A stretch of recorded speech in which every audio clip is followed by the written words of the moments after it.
Osa number 6 minu aastasest suhtest imelise, nartsissistliku, manipulatiivse, valeliku, vägagi paranoilise kolumblasega. Let's go! Eelmine osa jäi pooleli selles punktis, kus Andres jaanuari lõpus lubas mulle külla tulla ja nagu te juba teate, siis ta ei tulnud. Ta ise küll väitis, et ta tuli, aga kuna ma väidetavalt olin tema sõpradega maganud ja tema usaldus petnud, siis ta lihtsalt ei öelnud mulle, et ta omal aegas oli. Veebruari lõpus tegi ta seda trikki uuesti, aga pisut teises võtmes.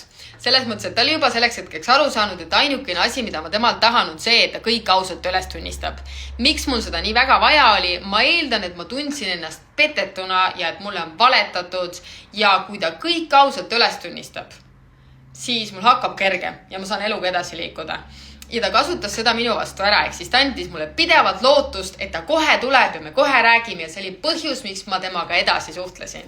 Ehk siis ta ütles mulle, et ta tuleb 22. veebruar, päev enne minu sünnipäeva, tuleb minu sünnipäevaks külla mulle ja 22. veebruar, keda ei tulnud, oli Andres. 23. veebruar ta teatas mulle, et jaa, tal olid piletid ostetud ja ta oli tulemas, aga ta küsis minu käest, et kas ma tahan teda näha ja kuna ma ütlesin, et ma ei taha, siis ta ei tulnud ja nüüd ta on palju vaesem ja see kõik on minu süü.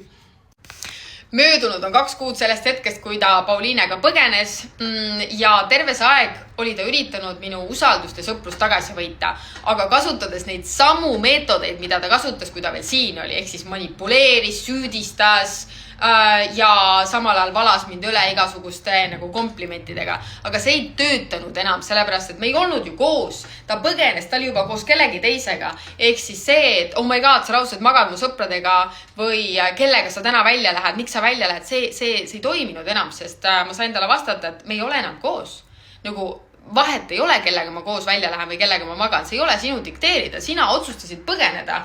Või need komplimentide jagamised, eks ole, et ma pidevalt vastasin talle, et kuule, sul on naine kodus olemas. Palun ütle talle, kui ilus ja vaimustav ja imeline naine ta on. Ära ütle mulle, eks ole. Ehk siis see taktika enam ei töötanud ja tal oli vaja taktikat muuta. Märtsikuus hakkas ta mulle rääkima, kuidas elu Prantsusmaal on katastrofaalselt kohutav, kuidas Pauliine kiusab ja terroriseerib teda, kuidas ta on teda korduvalt tänavale visanud ja ma enne Andres peab taaskord külma pargipingi peal magama, kuidas tal ei ole raha, kui tal oleks raha, siis ta põgeneks Pauliine juurest, aga Pauliine kasutab seda fakti, et tal ei ole raha plus seda, et tal on paberid korda ajamata ja hoiab teda enda küljest kinni, kuidas Pauliinel on obsessioon tekkinud Andresi geenidega laps saada, kuidas Andres üldse ei taha, nagu selles mõttes, et Pauliine on sõge. Ta on sõge, aga tal ei ole nagu mitte midagi teha, ta on seal kinni, eks ole, ja vahepeal ta peab temaga magama nagu vastu tahtmist, on ju, aga kui ta ei maga temaga vastu tahtmist, siis Pauliine viskab talle tänavale ja kuidas ta on langenud sügavasse musta auku ja ta on tõsiselt mõelnud endalt elu võtta ja kui mind ei oleks, siis teda enam ei oleks. Nagu mina olen see päästeingel, kes on ta sealt mustast august välja tõmmanud ja üldse talle elu lootust annab. Ja mul hakkas tast hale, mul hakkas tast kahju, ma olen nagu mega empaatiline inimene ja ma mõtlesin nagu, et issand jumal, et asi on ikkagi nagu väga õudne, et mul on vaja tema jaoks ikkagi olemas olla ja teda toetada, eks ole, ehk siis kogu minu viha lahtus ja sealt alates hakkasime me nagu normaalsed inimesed juttu ajama. Me rääkisime muusikast ja projektidest ja mis iganes, ehk siis järgmised 2 kuud nagu ma ei saatnud teda kogu aeg igale poole. Mai lõpuks me olime rääkinud mingi 2 kuud, eks ole, nagu 2 normaalset inimest, nagu 2 tuttavat, eks ole, ta aegalt ikka viskas mulle mingisuguseid armastusavaldusi, aga ma nagu ignoreerisin neid, on ju. Ja siis mai alguses ta rääkis mulle, et kuidas tema elu on ohus. Ta on mingisugustele kantidele võlgu ja need kandid nagu ei mõista nalja ja kui ta neile tagasi ei maksa, siis eks ole. Ja kuidas Pauliine on hüsteeriline, ta on hulluks läinud ja on võtnud eesmärgiks Andres riigist välja saata. Ehk siis Andres kardab oma elu pärast ja Andres kardab, et ta saadetakse riigist välja. Ja mida teeb Liis? Liis päästab päeva. Eks ole, oh my god, Andres tahetakse riigist välja saata, issand jumal, tal on mingid kandid kaelas, eks ole, nagu Liis peab päästma päeva, ehk siis ma tegin talle välja sõidu Prantsusmaalt Malagasse. Sest ma olin rumal ja naiivne ja uskusin absoluutselt kõike, mida ta mulle rääkis, eks ole. Mina mõtlesin, et ma teen head, ma mõtlesin, et ma päästan teda. Oh my god, Liis ei õpi. Ehk siis lõpuks, kui ma olin talle nagu sõidu välja teinud, jõudis ta Malagasse ja ja mul ei olnud nagu üldse sellist mõtetki, et me nüüd jälle koos hakkame olema või midagi sellist, et ma olin temast nagu mitte üle saanud, ilmselgelt muidu ma ei oleks temaga nagu endiselt edasi rääkinud, aga nagu mul ei olnud sellist mõtet küll peas, et me hakkame jälle, ma ei tea, mingit liini ajama, on ju.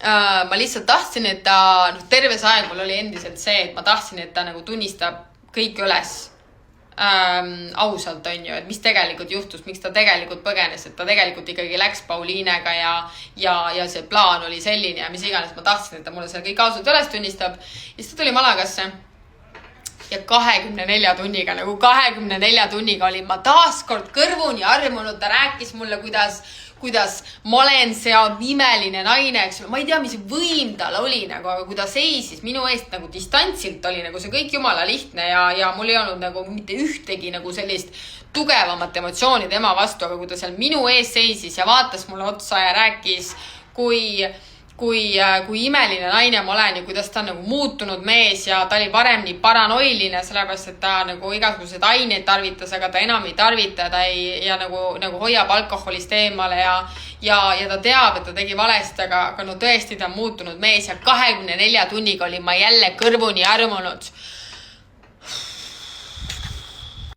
Siis me olime nädal aega koos nagu armunud paarikene, eks ole.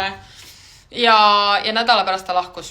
Selles mõttes, et ma ei tea, miks ta lahkus, kui tal nagu mingi väga kriitiline situatsioon seal Prantsusmaal oli, aga ta lahkus. Ma ei mäleta, mis see vabandus oli, aga ta läks tagasi, eks ole. Ja võib-olla ta ütles, et tal mingi ikkagi see paberite protsess pooleli, ta peab selle lõpuni tegema, whatever, on ju, aga ta lahkus.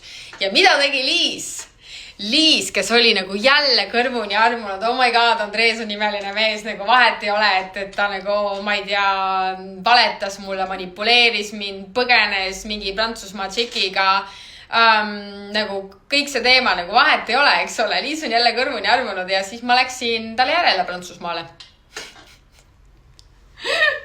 Ma läksin talle järele, ma bookisin endale reisi Marseille'sse, see oli minu arvates mai lõpu poole. Mega odavad lennupiletid olid ja siis mõtlesin, ma lähen külla talle. Nagu ma lähen oma boyfriendile külla ja kusjuures terve see periood, kui esimesed pool aastat, kui me koos olime, siis ma olin nagu konstantses kontaktis oma sõbrannadega, nad teadsid kõike, mis toimub, on ju. Pärast seda, kui ta põgenes, kui Andres põgenes, siis pärast seda ma ei rääkinud oma sõbrannadele enam mitte midagi. Ma tõenäoliselt sain ise ka aru, kui jabur see on. Ma sain ise ka aru tõenäoliselt, kui nagu rumal see on, eks ole. Ja noh, ma arvan, et mul oli piinlik lihtsalt rääkida, et ma endiselt suhtlen temaga, me iga päev vahetame sõnumeid, eks ole. Ja veel enam, et ma lähen, veel enam, et ma tegin talle need sõidupiletid välja, on ju. Veel enam, et ma talle nüüd Prantsusmaale külla lähen.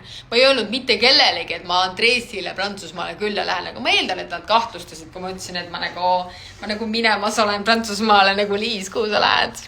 Ja kuigi Prantsusmaale minek oli idiootne ja rumal ja naiivne ja nagu eks ole, siis tegelikult lõppkokkuvõttes oli see väga kasulik reis. Sellepärast, et pooled valed tulid Prantsusmaal välja. Nagu pooled tema skeemitamised ja mida ta oli mulle öelnud, mis tegelikult tõsi ei olnud ja miks ta sinna Prantsusmaal ikkagi läks ja mis suhe neil ikkagi Pauliinega on ja mis nende paberitega on ja nii edasi. Kõik see tuli seal samas Prantsusmaal välja. Ta tunnistas mulle nagu pooled asjad ausalt üles. Mitte kõik asjad, sest nagu Andres ei ole selleks võimeline, aga nagu see oli järjest hakkas, nagu see sibul hakkas nagu kooruma, noh. Ja ma sain nii palju asju teada ja ma läksin sealt Prantsusmaalt minema nagu selle mõttega, et oh my god, nüüd on kõik. Aga see juba järgmine kord, sest 10 minutit on jälle täis ja enam ei mahu siia rohkem informatsiooni. Tšau, näeme järgmine kord!